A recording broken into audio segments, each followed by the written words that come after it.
In today's video, I'm going to teach you how to create a new workspace in Trello, especially since the option recently moved.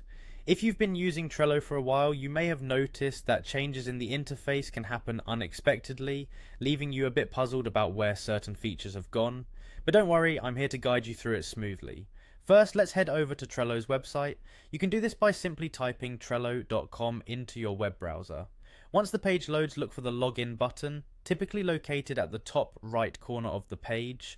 Click on that and then you'll be prompted to log in.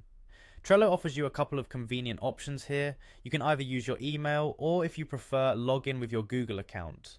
Just choose the one that's easiest for you and you'll be logged into your Trello account in no time. Once you are logged in, you'll notice your account icon on the upper right corner of your dashboard.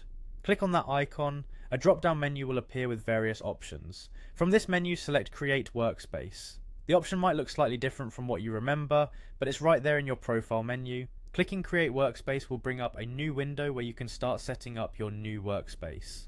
At this stage, you'll want to name your workspace. This should be something that reflects the purpose of the workspace or its role in your projects. Next, you'll have to choose the type of workspace you're creating. This is simply about categorizing your workspace, perhaps as a business, personal, or educational space, depending on its purpose. Afterward, you'll see options to set the visibility for your new workspace and provide a brief description.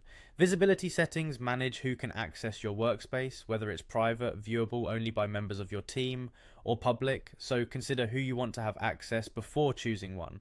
Adding a concise description helps others understand the workspace's purpose, especially when inviting members who might not know all the background details. Once you've filled those details out, click on Continue to proceed to the final setup steps. Trello will now give you options to invite members. You can either invite with a link that you can share with others, or directly type in the emails of those you want to invite, then hit Invite to Workspace. This makes it incredibly flexible depending on how you prefer to build your team in the workspace. If you're not ready to do that yet, don't worry, you can also click on I'll do this later and invite people when it suits you. That's it, you've set up a brand new workspace in Trello, ready to help you manage and organize your amazing projects.